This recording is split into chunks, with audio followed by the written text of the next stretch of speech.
Hello friends, मैं Manish Chopra APS online classes में आपका एक बार फिर से स्वागत करता हूं। पिछली कक्षा में हम लोगों ने आधुनिक भौतिकी की शाखाओं के बारे में पढ़ रहे थे, जिसमें मैंने आपको सापेक्षिकता के बारे में बता दिया। आज हम आधुनिक भौतिकी की दूसरी शाखा के बारे में बात करते हैं।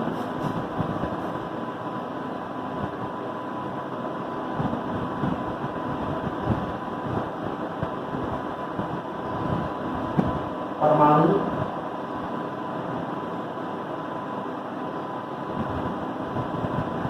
भौतिकी।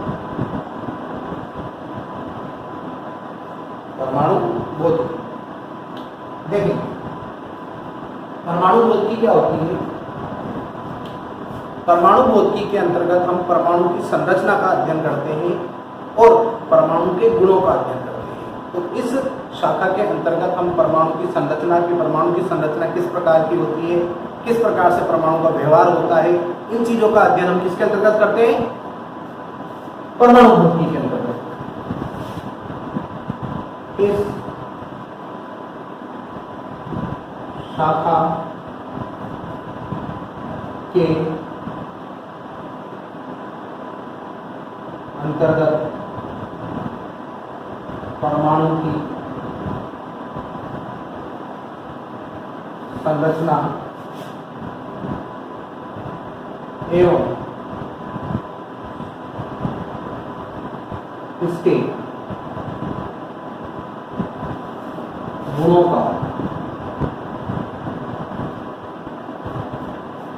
इसके गुणों का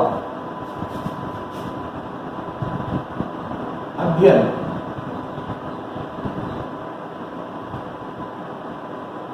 किया जाता है। इस शाखा के अंतर्गत परमाणु की संरचना एवं इसके गुणों का अध्ययन किया जाता है। अगली शाखा आती है आपकी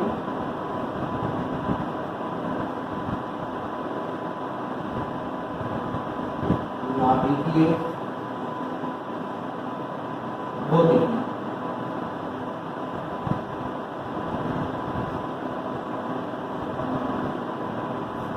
अब नाभिकीय भौतिकी में हम वही नाभिक की संरचना और नाभिक के गुणों का अध्ययन किसके अंतर्गत करते हैं, नाभिकीय भौतिकी के अंतर्गत करते हैं।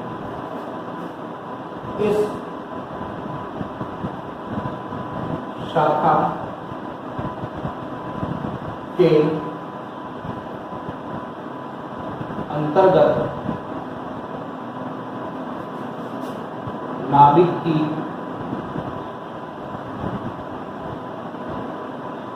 संरचना एवं इसके गुणों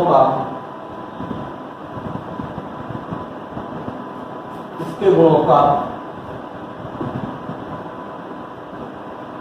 अध्ययन किया जाता है।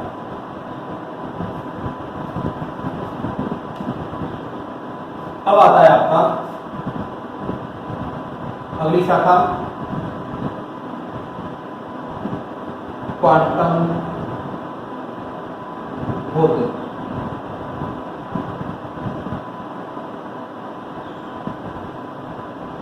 क्वांटम भौतिकी।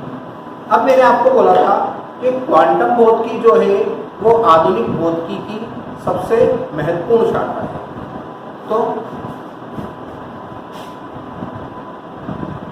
क्वांटम भौतिकी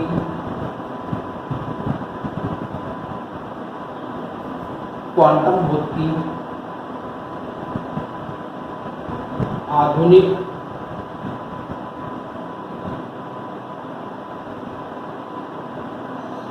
भौतिकी की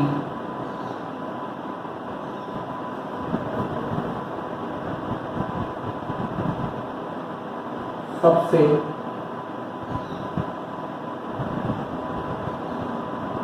महत्वपूर्ण शाखा है।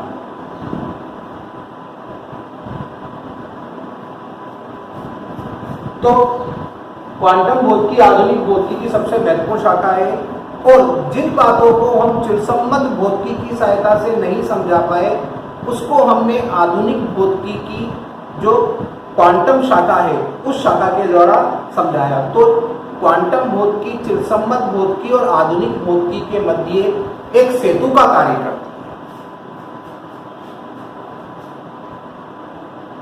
क्वांटम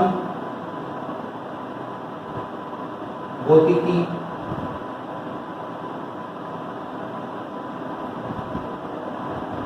चिरसम्मत भौतिकी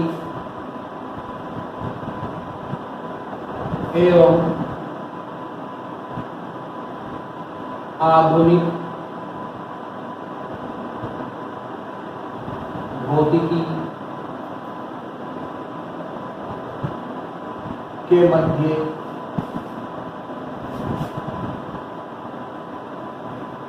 सेतु का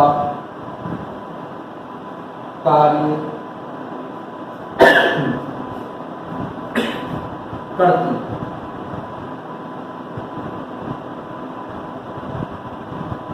चिरसम्मत भौतिकी एवं आधुनिक भौतिकी के मध्य सेतु का कार्य करती है। अब इस शाखा के अंतर्गत जितने भी आधुनिक सिद्धांत हैं उन आधुनिक सिद्धांतों का अध्ययन इसी शाखा के अंतर्गत किया जाता है। इस शाखा के अंतर्गत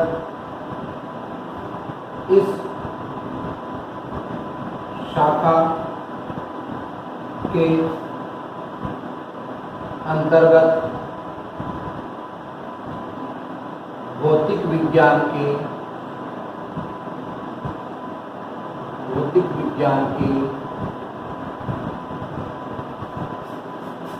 आधुनिक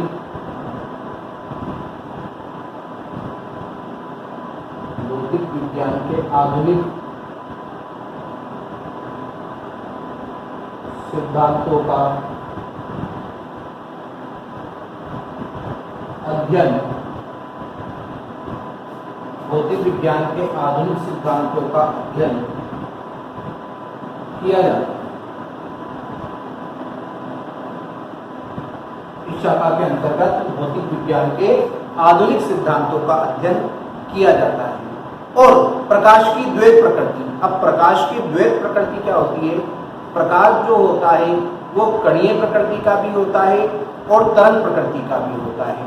प्रकाश की द्वैत प्रकृति, इसका मतलब यह प्रकाश कणीय और तरंग दोनों प्रकृति का होता है, इसे हम प्रकाश की द्वैत प्रकृति कहते हैं। और क्वांटम भौतिकी के जरिए यह बताया गया था कि प्रकाश जो होता है वो कणीय प्रकृति का भी होता है और तरंग प्रकृति का भी होता है, अर्थात प्रकाश द्वैत प्रकृति का होता है।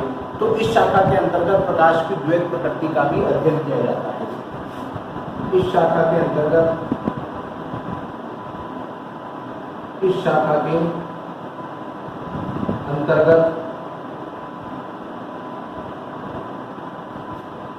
के अंतर्गत प्रकाश की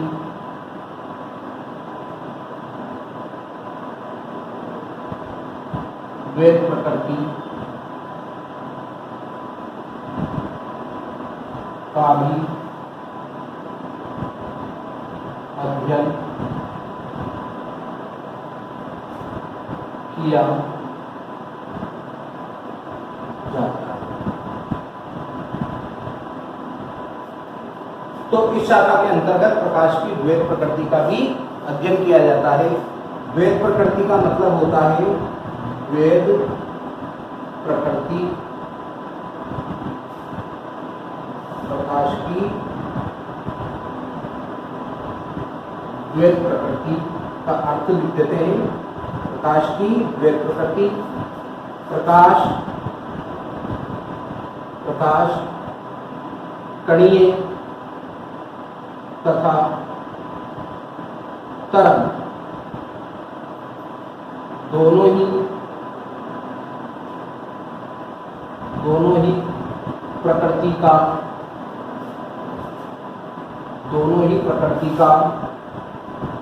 होता है। इसे ही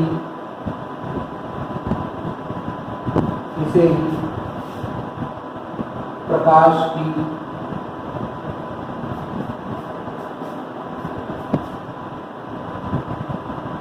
द्वैत प्रकृति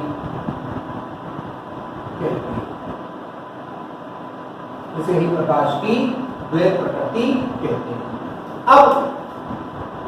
अब आधुनिक भौतिकी में और कई सारी शाखाएं आती हैं, ठीक है। जितनी भी भौतिक विज्ञान की शाखाएं बनी हुई है वो सभी आधुनिक भौतिकी में आती है। कुछ शाखाओं के बारे में और बात कर लेता हूं मैं आपसे। आधुनिक भौतिकी की अन्य शाखाएं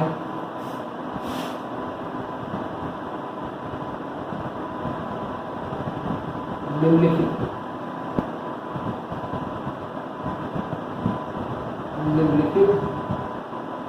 और कुछ शाखाओं के बारे में बात करता हूं मैं, जैसे अंतरिक्ष भौतिकी।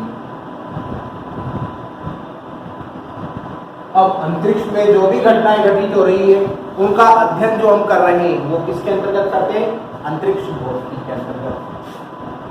ब्रह्मांड भौतिकी। तीसरा, ब्रह्मांड में जो भी घटनाएं घटित हो रही है उनका अध्ययन अपन ब्रह्मांड भौतिकी के अंतर्गत करते हैं। भू भौतिकी। पृथ्वी से संबंधित जितना भी हम घटनाओं का अध्ययन कर रहे हैं वो भूभौतिकी के अंतर्गत आ जाता है। समुद्र भौतिकी। समुद्र में होने वाली जितनी भी घटनाओं का हम अध्ययन कर रहे हैं वो सारा का सारा समुद्र भौतिकी के अंतर्गत आ जाता है। मौसम भौतिकी। आंधी तूफान इन सब का आना, बरसात का होना वो किसके अंतर्गत आता है? मौसम भौतिकी के अंतर्गत आ जाता है। छठा, भूकंप भौतिकी। भूकंप आने के कारण घटनाओं इन सबका अंतर्गत भूकंप भौतिकी में किया जाएगा।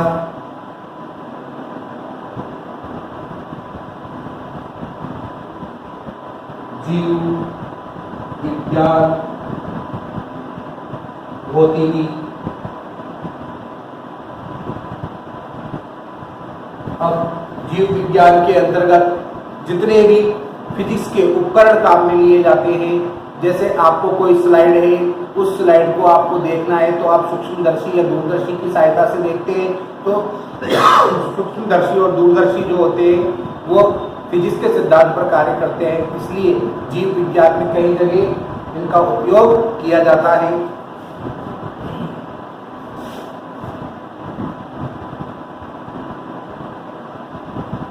चिकित्सा भौतिकी। चिकित्सा भौतिकी। अब चिकित्सा के कई सारे उपकरण जो होते हैं वो फिजिक्स के सिद्धांत पर कार्य करते हैं, जैसे एक्सरे मशीन, और कैंसर के इलाज के लिए भी जो मशीनें का उपयोग किया जाता है वो सारी की सारी फिजिक्स के सिद्धांत पर कार्य करती है। इसलिए चिकित्सा विज्ञान में भी इसका उपयोग किया जाता है, इसलिए इसकी एक शाखा और तैयार कर गई, चिकित्सा भौतिकी।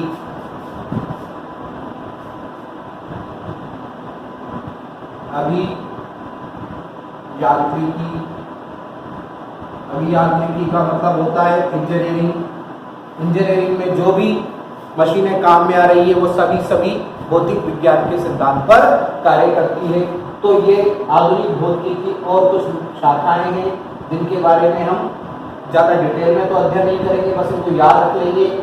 तो इस प्रकार से हम लोगों ने भौतिक विज्ञान को दो शाखाओं में डिवाइड किया, एक चिरसम्मत भौतिकी और एक आधुनिक भौतिकी। चिरसम्मत भौतिकी में भौतिक विज्ञान की कौन कौन सी शाखाओं को रखा गया, आधुनिक भौतिकी के अंतर्गत भौतिक विज्ञान की किन किन शाखाओं को रखा गया, इन सब का अध्ययन हमने आज कर लिया है। अगली क्लास में हम प्रकृति के मूल बलों के बारे में बात करेंगे। आज के लिए इतना ही, धन्यवाद।